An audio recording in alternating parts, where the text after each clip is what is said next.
আমরা lottery system withdraw করলাম, that's it, এইভাবেই রাখেন, ঠিক আছে? স্যার একটু যদি বলেন কারণটা কি একটু স্যার জানতে চাই যে লটারিটা তুলে দেওয়ার সিদ্ধান্তটা কেন হলো? সেটা আমাদের ব্যাপক আলোচনার মধ্যে দিয়ে আমরা করেছি। আলোচনা অংশীজনদের সাথে আমরা গত 1 মাস ধরে এটা নিয়ে আলোচনা করে আমরা এই বিষয়ে সিদ্ধান্ত উপনীত হয়েছি যে লটারি অ্যাকচুয়ালি মেধা ক্লাস 1-এ যাচাই করার প্রশ্ন আসে না।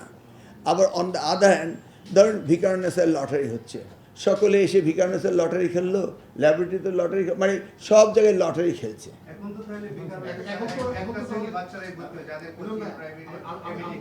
না, কোচিং প্রাইভেট সেটা আপনারা যেটা বলছেন না, সেটা হবে না, না সেটা হবে না। আমরা এমন কোনো মেধার পরীক্ষা নিতে যাব না, ইটস ইনিশিয়াল স্টেজ।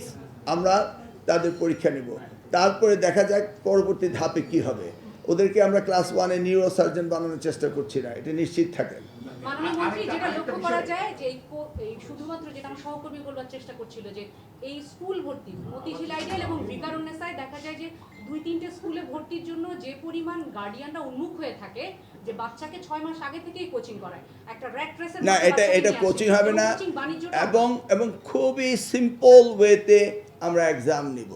এমন কোনো প্রতিযোগিতা আনবো না যেটা ক্লাস 1-এর জন্য প্রযোজ্য নয়। আমরা ওগুলি নিয়ে ব্যাপক আলোচনা করেছি, পরবর্তীতে আপনারা দেখতে পাবেন।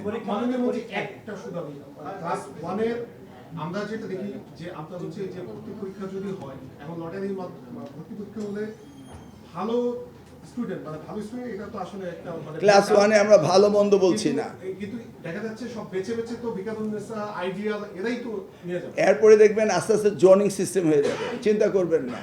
আমরা শিক্ষাকে প্রায়োরিটি দিচ্ছি, সারা পৃথিবী পারছে, আমরা পারবো না, এটা হতে পারে না। শিক্ষা গবেষকরা কিন্তু বরাবরই বলে আসছে যে ক্লাস 1-এর একটা বাচ্চাকে মানে লোড দেওয়া যায় না, উই আন্ডারস্ট্যান্ড দ্যাট।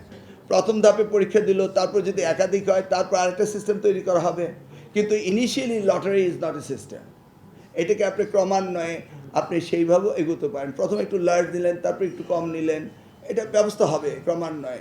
আমাদের পরীক্ষা জানুয়ারিতে, এনাফ টাইম নিয়ে আমরা আসছি। তবে লটারি কোনো শিক্ষা ব্যবস্থায় থাকতে পারে না। লটারি করে যে শিক্ষার ক্ষতি হয়েছে এমন কোনো গবেষণা আছে আপনাদের?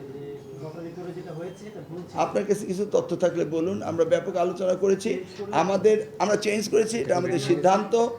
আপনারা পরবর্তীতে লেখেন, আমরা দেখি আপনাদের সিদ্ধান্ত। আমরা এই বিষয়ে আগে থেকেই গবেষণা করছি।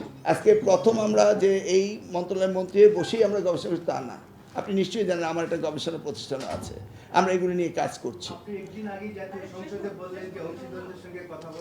আমি একদিন আগেই বলেছি যে অংশীজনদের কথা বলবো, আগামী দিনগুলো তো বলবো, আরো তো 9 মাস সময় রয়েছে, আমরা আরো বলতে থাকবো।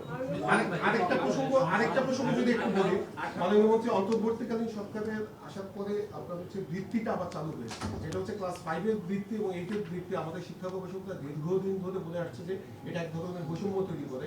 কারণ হচ্ছে স্কুলে ক্লাস 5-এর বার্ষিক পরীক্ষার আগে একটা অংশ স্টুডেন্টদেরকে আলাদা করা হয়, যারা ভালো স্টুডেন্ট তাদের তেলের মাথায় তেল দেওয়া হচ্ছে, কিন্তু যারা পিছিয়ে পড়া স্টুডেন্ট তারা অবহেলিত থেকে যাচ্ছে। সেক্ষেত্রে এইটা নিয়ে কি ভাববেন কিনা? প্রথমত বৃত্তি পরীক্ষা না হয়নি, আমরা এসে বৃত্তি পরীক্ষার প্রোগ্রাম দিয়েছি, আমরা বৃত্তি পরীক্ষা নিচ্ছি। দ্বিতীয়ত সেখানে সরকারি প্রাথমিক স্কুল এবং বেসরকারি স্কুলের মধ্যে একটা বৈষম্য ছিল, সেটাকেও আমরা কোটা ভিত্তিক করেছি যে 20% আমরা কিন্ডার গার্ডেন অ্যান্ড 80% ফ্রম আমাদের সরকারি প্রাথমিক স্কুলের মেধাকে সমন্বয় করার জন্য। তৃতীয়ত আমরা প্রশ্নপত্র একই রেখেছি, একই ব্যারোমিটারে মানদণ্ড থাকার জন্য, যেন তাদের যোগ্যতাকে আমরা এটাকে বের করতে পারি যে আমাদের এই শিক্ষার্থীদের মধ্যে কার অবস্থান কি, আমরা এটা আইসোলেটেড করিনি। আর এই মেধাভিত্তিক পরীক্ষার জন্য আইসোলেটেড করা হয়, তাহলে তো স্টাইভেশন স্কুল কলেজ রয়েছে, সব জায়গায় মেধার একটা সেপারেশন হয়, কিন্তু আমরা তো করছি না। এটা বাচ্চা পর্যায়ে, এটা প্রতিযোগিতা। আপনি যে কোনো স্পোর্টসে যান, ফার্স্ট সেকেন্ড থার্ড হতে হবে। যেমন আজকে আমরা আলোচনা করছি ম্যাথ অলিম্পিয়া আমরা ক্লাস 5-এ করবো, তাই না? এই সমস্ত বিষয়গুলোকে আনতে হবে। ডিমেরিটস তো কিছুটা থাকবেই, সেই জন্য মেরিটস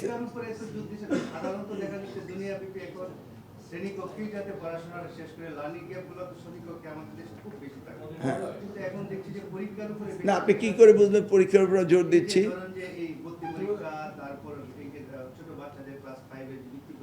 বৃত্তি পরীক্ষা এটা সিস্টেম ছিল, এটা শিক্ষার্থীরা চায়, এবং বৃত্তি পরীক্ষায় যে একটা টাকা দেওয়া হয়, গরিব ফ্যামিলি একটা সাপোর্ট হয়, এটা কি আপনি জানেন? 5 থেকে 8 পর্যন্ত পড়া, 8 থেকে 10 পর্যন্ত পড়া, ইটস এ সাপোর্ট। তাহলে না, আপনি যেটা বলছেন যে আমরা পরীক্ষা নির্ভর হচ্ছে, ইটস অ্যাবসলিউটলি রং। আমাদের প্রজেক্টগুলোতে আমরা ক্লাসরুম শিক্ষার পদ্ধতিটাকে আমরা আনছি, কিন্তু পরীক্ষা তো আমরা এই মুহূর্তে বাদ দিতে পারবো না। আপনাকে এটাও স্মরণ করতে হবে, এই সরকার এসছে 12ই ফেব্রুয়ারি, 18ই ফেব্রুয়ারি আমরা শপথ গ্রহণ করেছি। তাই বলে আমরা তো 1 বছর পিছিয়ে যেতে পারি না, উই মাস্ট কন্টিনিউ।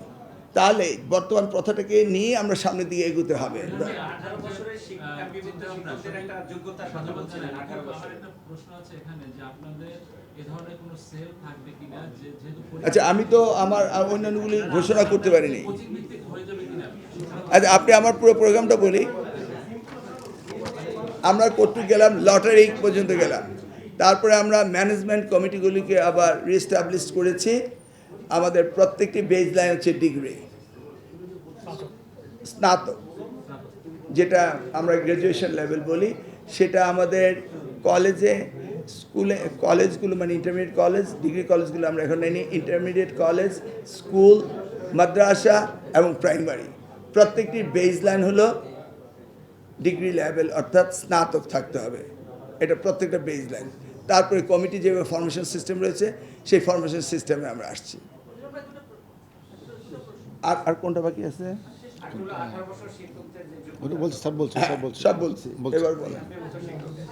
অনিবার্য ক্লাস 5 এর যে বৃত্তি পরীক্ষা অনুষ্ঠিত হবে, তারা তো অলরেডি চলতি শিক্ষাবর্ষ দিয়ে মানে মার্চ মানে 3 মাস পার করে গেছে। তারা আবার ক্লাস 5 বৃত্তি দিতে গেলে তাকে আবার ওই যে ক্লাস 5 বই খুঁজে বের করে আবার কিনে অথবা নিয়ে ইটস নট ম্যান্ডেটরি, যারা পারবে না তারা আসবে না। It's not mandatory, optional. আপনি বৃত্তি দিতে চান দেন, না দিতে নাই, অপশনাল। এই প্রশ্নের উত্তর যারা পারবে না তারা দিবে, আমি এই প্রশ্নের উত্তর দেবো না। আমি অপশন দিলাম, those who are interested come please, will help you. একটা বিষয় আপনি বললেন যে পরীক্ষার সিস্টেমটা চালু করছেন, আপনি কি শিক্ষামন্ত্রী হিসেবে গ্যারান্টি দিতে পারবেন যে এর কারণে কোচিং প্রাইভেট বাড়বে না, ঠেকাতে পারবেন আপনারা? সেটা সময় আপনাকে বলে দিবে, জাস্ট ওয়েট। হ্যাঁ, জাস্ট ওয়েট। কাজ করবে কিনা যে ক্লাস ভিত্তিক যে পড়াশোনাটা হবে, কোচিং ভিত্তিক হবে না, এই কোন উইং আপনি গঠন করবেন কিনা? আপনি 2001 হতে 2006 পর্যন্ত আমার সাথে কাজ করেছেন, আমি তো আমি স্টুডেন্ট। তাহলে তাহলে ইন হাউস কোচিং এর ব্যবস্থা করব। ইন হাউস কোচিং, বুঝতে পেরেছেন তো?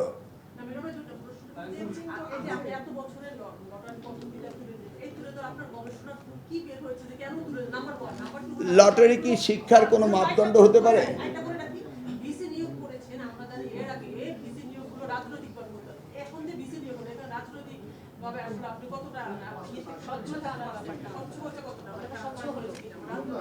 একজন লোক কি রাজনীতি করা তার অপরাধ? এটা কি তার disqualification? No, it's not a disqualification. আমি প্রত্যেকটা ভিসি তাদের ক্রেডেনশিয়াল চেক করেছি, করে তার সাইটেশন, কোটেশন, তার গুগল সার্চ, তার পিএইচডি, পোস্টডক, এমফিল সবগুলিকে ক্যাটাগরি করে যারা হাইয়েস্ট পারফরমেন্স করেছে, সেই হাইয়েস্ট পারফরমারকেই আমি বিশ্ববিদ্যালয় অনুযায়ী দিয়েছি। আই হ্যাভ দ্য রেকর্ড, আপনি চাইলে আমি দেখাতে পারবো, আমার সেই ওয়ার্কশিট রয়েছে। আমি নিয়ে আসুন আমার ফাইলটা। ওবায়দ সাহেবকে দিয়েছি, he is the highest performer among the love. So আমরা শিক্ষাগত যোগ্যতাকে সবচেয়ে বেশি গুরুত্ব দিয়েছি। শিক্ষকদের রাজনীতি করা কি ম্যান্ডেটরি? কোনটা? তার এটা পার্সোনাল উইশ। কে রাজনীতি করবে কি করবে না, এটা তার পার্সোনাল উইশ।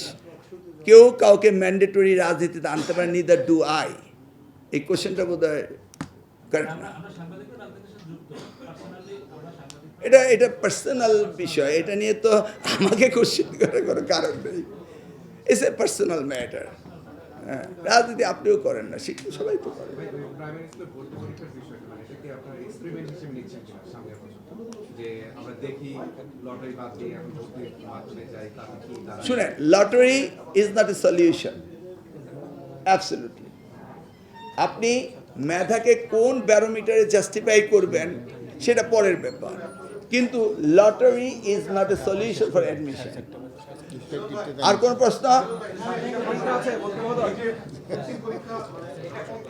বেসিক্যালি শিক্ষা মন্ত্রণালয় উচিত ছিল ভাই যে সব স্কুলগুলোকে এক্সপান্ড করা, এই পরীক্ষাটা চালু করা মানে আসলে এটা কতটুকু কোনটা?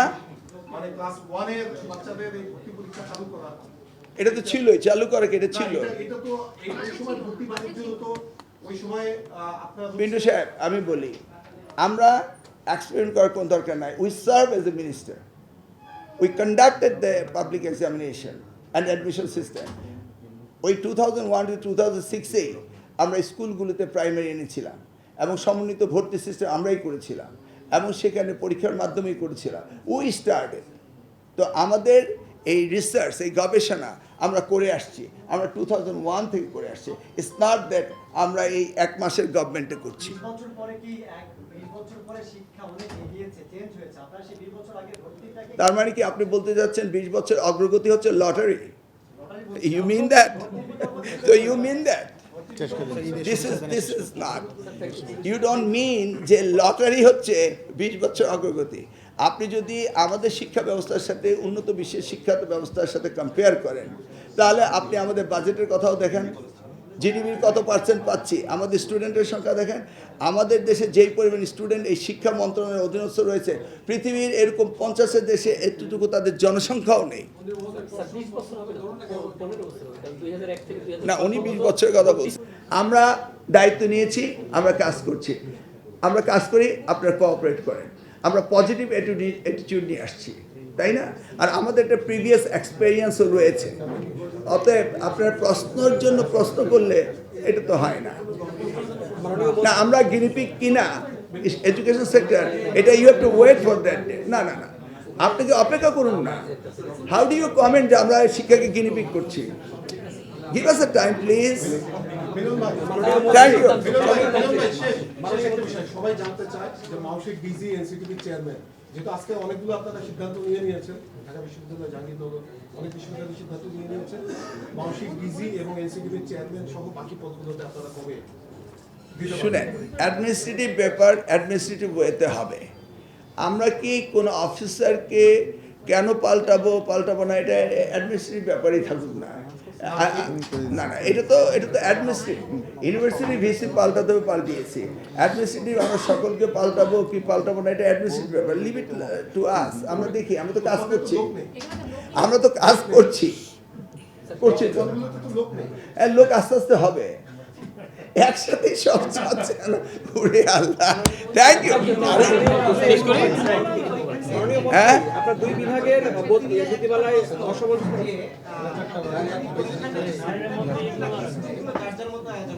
কোনটা?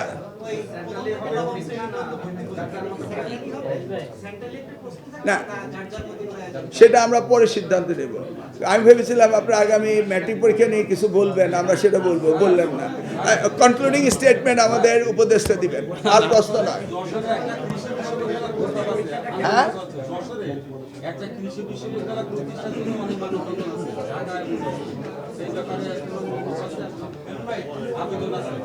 শুনেন, বিশ্ববিদ্যালয়ের প্রয়োজন সাপেক্ষে এই সরকার কমিটেড করবে, কিন্তু মব বিশ্ববিদ্যালয় বানানোর পক্ষে এই সরকার না।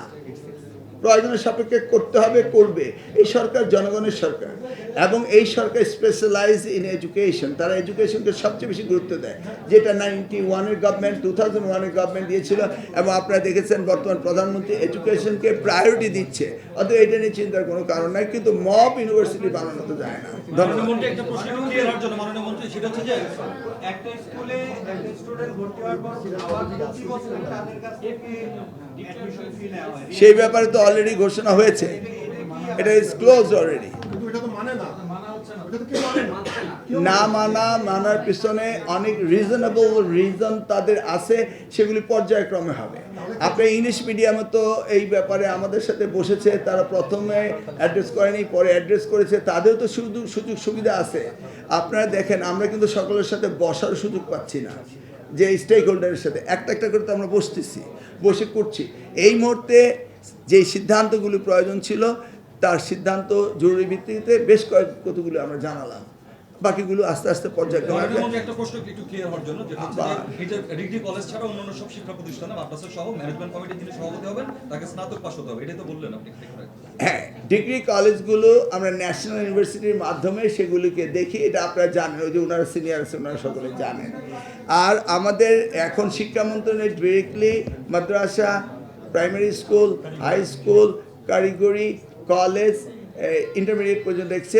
এগুলির সিদ্ধান্ত আজকে আমরা জানিয়ে দিলাম যে আমাদের বেস লাইন হচ্ছে চেয়ারম্যান হওয়া বা গভর্নিং বডি প্রেসিডেন্ট হওয়া হোয়াট এভার, সেটা হলো স্নাতক, এটা হলো বেস লাইন।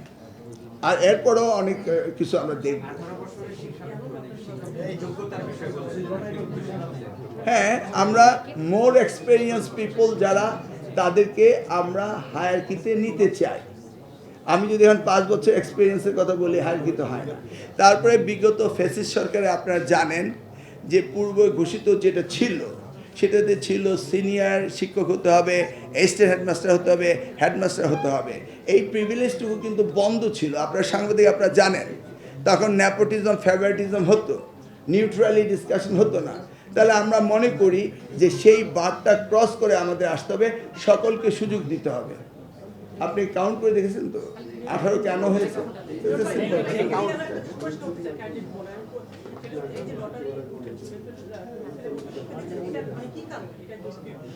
এটা আমরা দেখেছি জাস্টিফাইড। কোনো জায়গায় শিক্ষায় লটারি, এটা তো জুয়া খেলা না। Why you think lottery? আপনি রিল্যাক্স করেন, আপনি আরও কমিয়ে দেন, টেস্টগুলি লিবারেল করেন, হোয়াট এভার দ্যাট ইজ। আপনি লটারি, যেই ছেলেটি কম্পিটিটিভনেসে আসতে পারে বা আসতে পারে না, তাকে সেই সুযোগটা দেন। Lottery is not the solution education. যে বাচ্চাটা একদম শুরুতে ক্লাসে ভর্তি হবে তার মেধাটা আপনি কিভাবে যাচাই করবেন ভর্তি? There is a lot of way to do it. আপনাকে যদি কাউকে, আপনি যদি কোনো ডাক্তারকে নিয়ে বলেন এই বাচ্চাটা বয়স 5 না এটা বয়স 6, তারা ওই দেখেই বলতে পারে। They have a symptom test system রয়েছে। কিন্তু আমরা তো বলছি না যে আমরা তাদেরকে এই কোচিং সেন্টারে পাঠিয়ে দেব। No, absolutely not. গার্ডিয়ানরাই অতি উৎসাহী হয়ে এটা করে, কোচিং সেন্টারে পাঠায় বাচ্চাদের। তাহলে কি আমাদের সিট বেড়ে যাবে? বেড়ে যাবে না। আনসার মাই কোশ্চেন। আমার লিমিটেড সিট ভিকারুন্নাসে যেটা রয়েছে সেটাই তো থেকে যাবে। তো এইখানে এই অতি উৎসাহে প্রতিযোগিতা করতে লাভ নাই। দেখুন, আমরা যদি এটাকে জোনিং করে ফেলি তখন কি হবে? তখন বলবেন যে বাড়ি ভাড়া বেড়ে যাবে। You see, everything has a reasonable reason. আমরা তো আশা করছিলাম যে আপনার মধ্যে এখানে ঘোষণা দিবে যে 90% ভর্তি হবে আশপাশে আর 10% মেলা। ক্লাসমেট এরিয়া যেটা বলছেন হয়তো আশা করছি, কিন্তু কোচিং প্রাইভেট বাণিজ্য আমরা আপনি বারবার যে জায়গাটা যেতে চাচ্ছেন, কোচিং প্রাইভেট বাণিজ্য, ওটা কি চেক দেওয়ার আমাদেরকে সুযোগ নেই? না, ওইটা তো আসলে আমাদের তো এটা কি চেক দেওয়ার সুযোগ নেই? আপনারা যদি সত্যিকারে সমাজের দর্পণ হয়ে থাকে, আর যখন এই ঘটনাগুলি ঘটবে, আমরা কি তখন বসে থাকবো? গতকাল এবং আজকে আমি বলতে পারি, আমি সাধারণত লিখেছি, তো তারা বলেছে, যুক্তি দিয়ে বলেছে, বিদেশের উদাহরণ থেকে বলেছে, সাধারণত কি আপনি তো বিদেশে ছিলেন, মাদিবাবু বিদেশে ছিলেন, সাধারণত যে এলাকার বাচ্চা সে এলাকায় সবচেয়ে ভালো। হ্যাঁ, জোনিং। হ্যাঁ, এটি বলেছে যে আপনাদের ফোকাসটা হচ্ছে যে প্রত্যেকটা স্কুল যাতে ভালো হয়। তাহলে তো আর এই যে লটারির প্রয়োজন হতো না। এই আর কাজে আসছেন, এলাকা জোনিং করতে হবে। এখন যদি আমি আজকে জোনিং ঘটনা দেই, তাই কালকে ভিকারুন্নাসের আশেপাশে বাড়ি ভাড়া 10 গুণ বেড়ে যাবে। ইউ সি, এখন হচ্ছে ভর্তি হওয়ার পরে আমরা পরীক্ষা যদি চাপিয়ে দেয়, মানে আমরা যে পয়েন্টটা আমরা সবাই এডুকেশন নিয়ে কাজ করেছি দীর্ঘদিন, সেই অভিজ্ঞতার থেকে বলছি যে আপনার যদি আমরা আমাদের এই রাষ্ট্রের ব্যর্থতা হচ্ছে আমরা স্কুলগুলোকে একটা মানে আনতে পারি। একটা 5 বছরের বাচ্চাকে আমরা পরীক্ষার মুখে ফেলে দিচ্ছি, আসলে এটা কোনো পৃথিবীর কোনো শিক্ষাবিদে এটাকে সাপোর্ট করতে না, আমিও সাপোর্ট করছি না, কিন্তু সাপ্লাই অ্যান্ড ডিমান্ড কার্ডটা কোথায়? সাপোর্ট করছি না। সাপ্লাই অ্যান্ড ডিমান্ড কার্ড, আপনার ডিমান্ড আছে, সাপ্লাই নাই, কি করবেন আপনি? তাই বলে লটারি ইজ নট সলিউশন। আর আপনি যদি প্রাইমারি স্কুলে স্টাডি করেন, আপনি দেখবেন ক্লাস 3-তে গিয়েও তার সুন্দরভাবে একটি শব্দ বলতে পারে না, কল এক আল্লাহ, কলা বলতে পারে না। এমনকি টিচাররাও আবার কল এক আল্লাহ অন্য প্রনাউন্সিয়েশন করে। It's a problem everywhere. Let's start from this point. আমরা বসে থাকতে পারবো না। হ্যাঁ, লেটস স্টার্ট।